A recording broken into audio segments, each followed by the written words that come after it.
os narcisistas são camaleônicos, eles vão se adaptando de relação para relação. Se numa relação para você, por exemplo, é importante a pessoa ter integridade, ter respeito, ou até ser religioso, ele vai ser tudo isso. No começo ele vai ser tudo isso, para executar o chamado love bombing. Numa outra relação, ele pode ser uma pessoa descolada, uma pessoa que não está nem aí para nada, porque atende às expectativas da outra relação.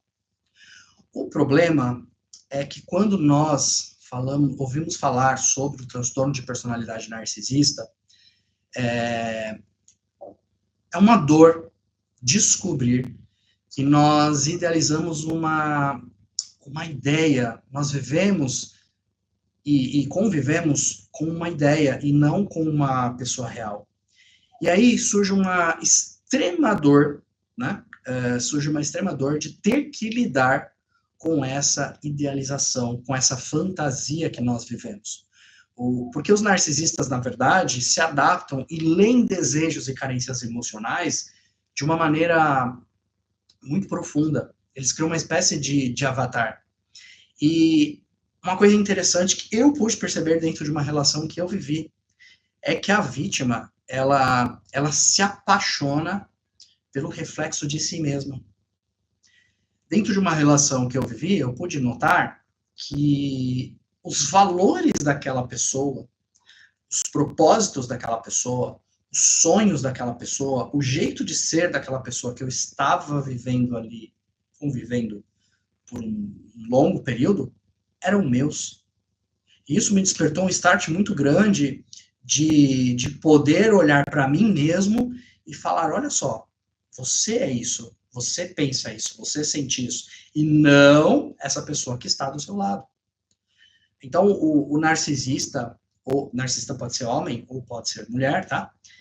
Ele tem essa extrema capacidade de fazer essa avaliação de desejos, sonhos, características de personalidade, traços de personalidade, e se moldar em cima disso para atender às suas necessidades de idealização. Isso significa que o problema é mais complexo, porque não é só uma idealização. Você é levado a idealizar. Não é só, Leonardo, eu errei, o erro é meu, eu que idealizei, então a culpa é minha. Não, seria muito simples se fosse assim, porque você enxergaria isso. O problema é que você é levado a viver essa fantasia, aonde você idealiza uma persona, uma pessoa que não existe, que não é aquilo, e isso gera muita dor, muita confusão. A gente idealiza para lidar com feridas emocionais, com rejeição, com abandono, com falta de validação, e a pessoa saudável, ela consegue perceber que faz essa idealização, às vezes, e botar os pés mais no chão, e falar, não, eu estou idealizando, estou criando expectativas, mas ninguém precisa ser como eu acho que tem que ser, ninguém tem que ser realmente como eu idealizo. As pessoas são o que são, com falhas, com defeitos, com características únicas e exclusivas, tá? E esse desejo de idealização tem um pouco também, é um pouco espelhado nas nossas relações como um desejo infantil de ser salvo, sabe? De ser salvo por um amor, de ser salvo por alguém, de se salvar pelas nossas carências e necessidades que muitas vezes não foram acolhidas, que não foram validadas, e num futuro, numa relação futura, a gente acaba projetando isso de alguma forma.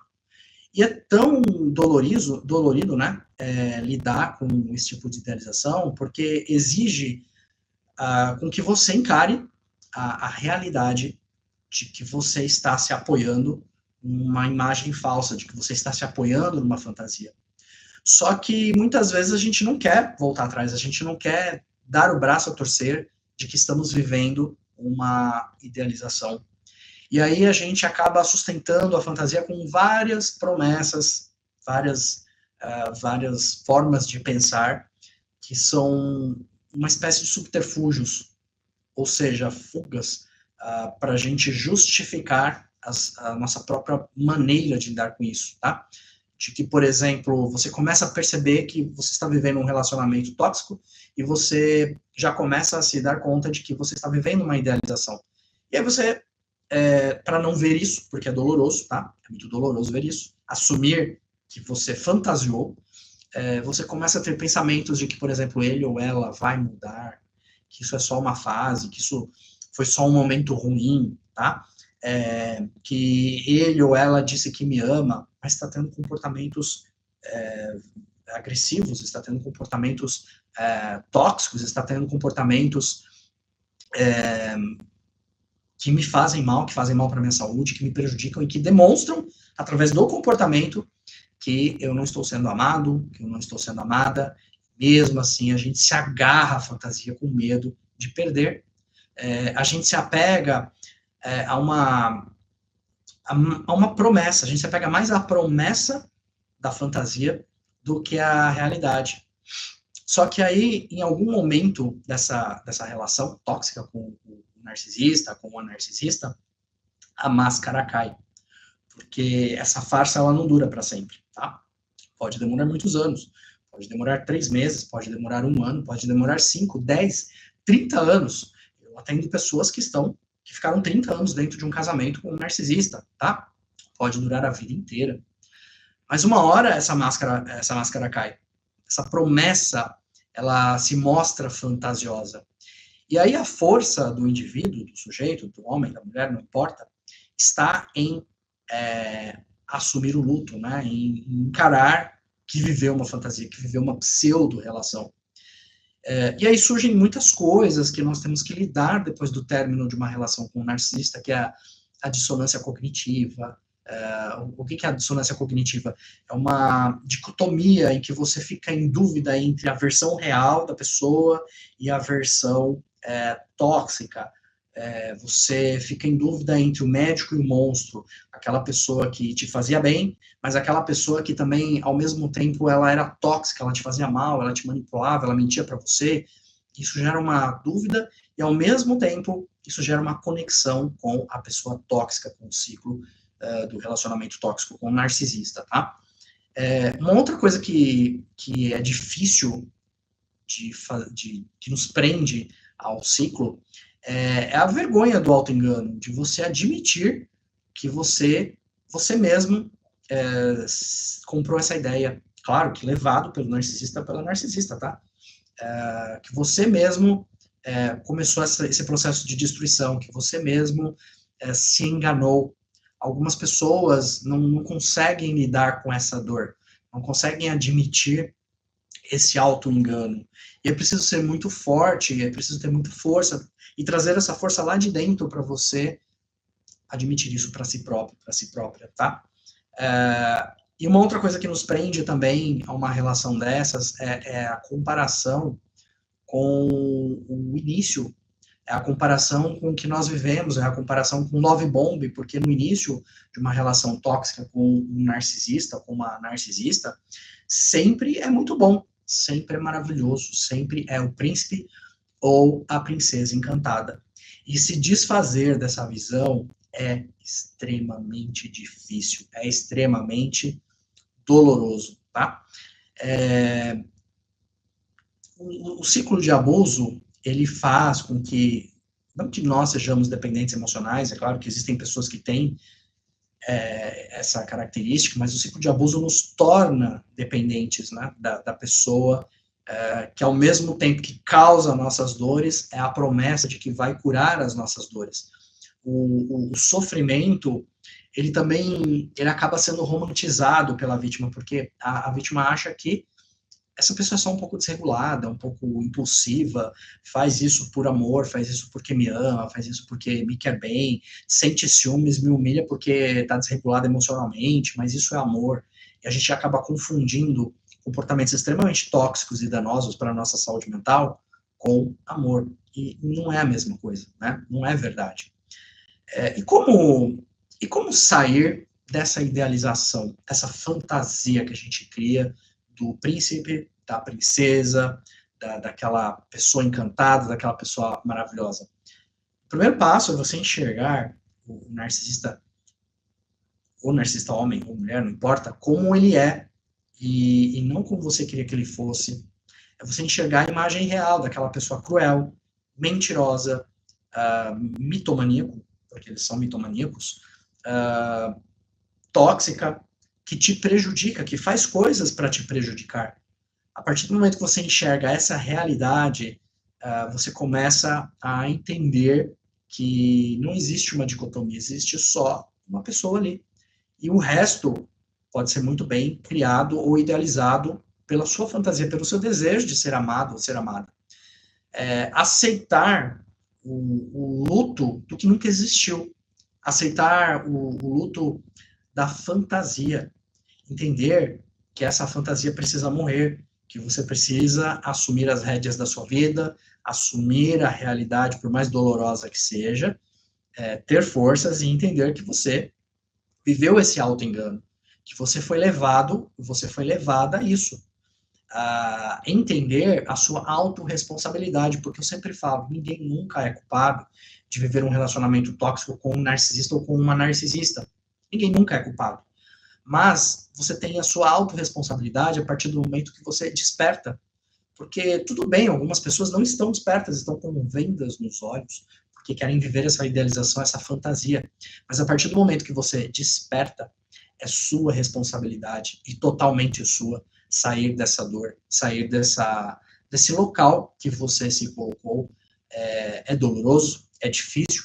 Talvez você tenha que mover uma das maiores forças que você tem na sua vida, mas é necessário, e só você pode fazer isso.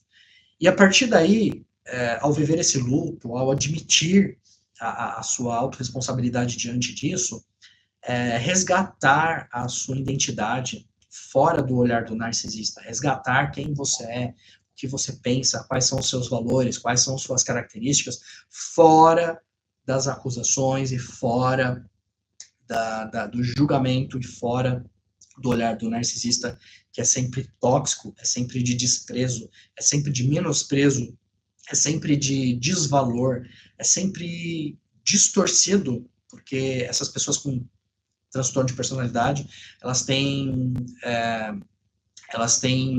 uma distorção cognitiva. Boa noite, Sônia, boa noite, Renan. Elas têm uma distorção cognitiva, uma interpretação irreal da realidade, tá? E para isso, você pode buscar por autoconhecimento, você pode fazer terapia, você pode fazer várias coisas que te ajudem a se olhar, a olhar para a situação que você está vivendo, tá? E uma reflexão, né, que é interessante a gente fazer aí, que você, quando enxerga esse luto, entende que você tem que viver esse luto de uma fantasia, você tem que entender que você viveu uma fantasia, porque se relacionar com narcisistas é uma pseudo-relação, tá? Por que é uma pseudo-relação? Porque eles não se importam com a dor que vão causar a você.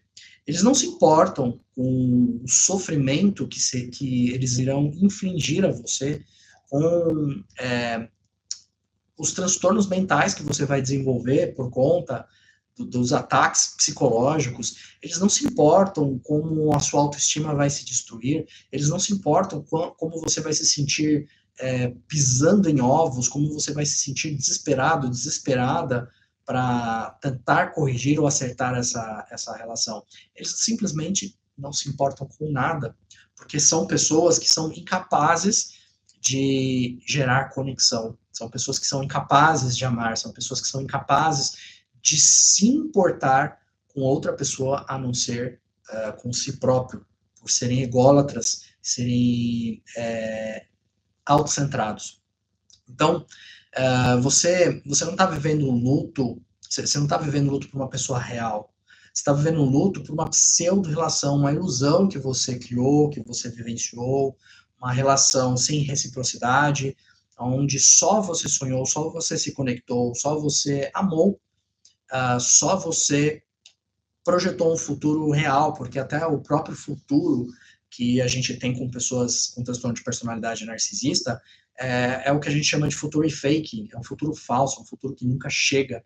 É a promessa de um futuro, de uma esperança, de um casamento feliz, de um sucesso financeiro, de um sucesso familiar, que nunca chega e nunca é alcançável. E isso, de certa forma, também nos prende dentro da relação, tá? Então, eu iria sugerir que não viveu dentro de uma relação dessas, aceite para si que viveu isso. Aceite com humildade, com autocompaixão, não autopiedade, tá? Autocompaixão. Com autocompaixão, que viveu isso, que viveu esse auto-engano, que viveu essa decepção. Abrace esse luto, aceite isso, aceite que às vezes a gente erra, a gente fracassa, e tá tudo bem, isso nos coloca num lugar de seres humanos, de pessoas humanas que têm direito a tentar, têm direito a esperar, ter esperança, têm direito a amar, têm direito a se decepcionar, têm direito a se frustrar. Aceite todas essas suas dores e lide com isso, mas lide com a verdade, tente lidar com a realidade de que você viveu uma relação que foi unilateral e sempre será unilateral, uma relação onde você não pode esperar por fidelidade, uma relação onde você não pode esperar por lealdade, uma relação onde você jamais vai poder esperar por um futuro feliz, porque essas pessoas, elas não conseguem ser felizes, e elas não conseguem deixar as pessoas que estão na sua intimidade felizes, porque isso é uma afronta, isso é um desaforo para as pessoas narcísicas ver a felicidade ao redor dela enquanto ela não está feliz. Portanto, o mecanismo de regulação emocional deles é com base na desregulação emocional de quem está em volta, com base na tortura psicológica, na confusão que é gerada, na manipulação de percepções e sensações, fazendo com que o valor deles, ele ou ela, sempre esteja lá em cima. E isso faz parte da idealização. Você está criando um ídolo, você está colocando uma pessoa no pedestal, uma pessoa que não tem valor nenhum, que não tem empatia nenhuma, que não tem compaixão por ninguém, que não tem reciprocidade ou capacidade de conectar-se e amar. Você está colocando uma pessoa dessas lá em cima, com um valor lá em cima, quando, na verdade, isso que você está enxergando aqui, essa pessoa valorosa, essa pessoa digna, essa pessoa talentosa, essa pessoa carismática, nada mais é do que você, por conta do espelhamento que essa personalidade narcísica faz desde o começo da relação, avaliando as suas características e personalidade e, de certa forma, introjetando isso, mostrando isso de maneira até teatral. Eu sempre falo, como eu pude perceber nas minhas experiências com narcisistas, e não foi uma vez só, tá? Como essas pessoas chegam a ser dissimuladas, como essas pessoas chegam a fingir, fingir comportamentos, fingir traços de personalidade, fingir pensamentos, fingir descaradamente, de forma muito simulada, não tendo outra forma a não ser nós observarmos aí uma extrema falsidade, uma extrema crueldade em relação ao sentimento dos outros, em relação aos danos que isso causa aos outros, em relação a importar-se com os outros. Então, viver uma relação dessas é viver idealização. O que eu sugiro é que fingem que são honestas, fingem que são religiosas, tá, Renan? Fingem que são de caráter, fingem que são corretíssimas, fingem, é importante para eles isso, tá? Fingem que são boas pessoas, e isso, aos poucos, vai nos destruindo. Então, é deixar de viver essa idealização, passar a ter um olhar sobre si, um olhar seu, e não mais da pessoa tóxica. Passar a ter autoconhecimento são formas de você se desconectar e enxergar que aquela pessoa que te feriu não é ela que vai curar as suas feridas, e sim você. É importantíssimo, diante de relacionamentos tóxicos em que você já conversou, já fez terapia, já tentou negociar, e você vê que a pessoa não muda, e você vê que isso está te prejudicando muito, está te causando muitos problemas, ansiedade, depressão, problemas financeiros, é importante você entender que é necessário, muitas vezes, você se afastar. E não é à toa que muitos profissionais da área da saúde frisam e batem bastante na tecla do contato zero com pessoas tóxicas e pessoas narcísicas que fazem mal, porque são pessoas que são altamente destrutivas para as pessoas que convivem na sua intimidade. Então, gente, assim, essa live hoje era rapidinho mesmo, tá? Era só para falar, quem não pegou desde o início aí, assista depois. Era só para falar aí sobre essa idealização que existe, eu já vivi, eu acredito que vocês, né? Boa noite, Cláudio, boa noite. Me parece o quê? Me parece a própria Perpétua da... Exatamente, a Perpétua, acho que ela é bem narcisista, né? Me parece ser um personagem bem narcisista. Então, assim, a live era rápida, só para falar sobre essa idealização que todos nós vivemos, é inevitável, mas buscarmos um mecanismo mais saudável de vivência, que é enxergar a realidade. Todo ser humano que pisa aqui na Terra é falho, tá? Todo ser humano tem os seus defeitos, todo ser humano tem as suas limitações, todo ser humano tem que reconhecer a sua humanidade, e reconhecer a sua humanidade é reconhecer que você é humano, que você é limitado, que você tem falhas, que você tem mecanismos de defesa, que ninguém é santo, e reconhecer que isso a gente inclui, deve incluir os narcisistas, que geralmente são santos, são perfeitos, são pessoas incríveis, são pessoas maravilhosas, mas esse valor deles não é nada disso. E o que eles têm de valoroso, com certeza, eles abstraíram da sua personalidade.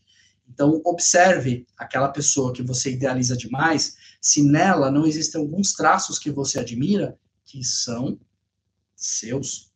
Porque pessoas narcísicas costumam sugar para dentro de ciclos tóxicos apenas pessoas com qualidade, pessoas conscienciosas, tolerantes, trabalhadoras, sonhadoras, que executam seus sonhos, responsáveis, que têm responsabilidade emocional, porque é essas pessoas que eles gostam de destruir, é essas pessoas que eles gostam de difamar e confundir.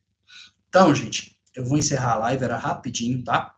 Um olhar bem atento para si, um olhar bem atento para quando você está lidando com as pessoas, para você entender se você está idealizando demais ou se você está lidando com uma pessoa real, de carne e osso, com falhas, com limitações, porque eu vou dizer uma coisa, é sempre mais saudável lidar com pessoas reais. A fantasia, deixa lá para o filme da Disney, a fantasia do príncipe e da princesa, deixa lá para os filmes aí de romance, porque a vida real é bem mais gostosa de se viver, é bem mais séria, e nos traz mais prosperidade, nos traz mais realidade e constância, tá? Então, tomem cuidado aí com personalidades narcísicas, porque elas adoram ser idealizadas e colocadas num patamar, num pedestal. Uma boa noite para vocês, obrigado para quem participou aí da live,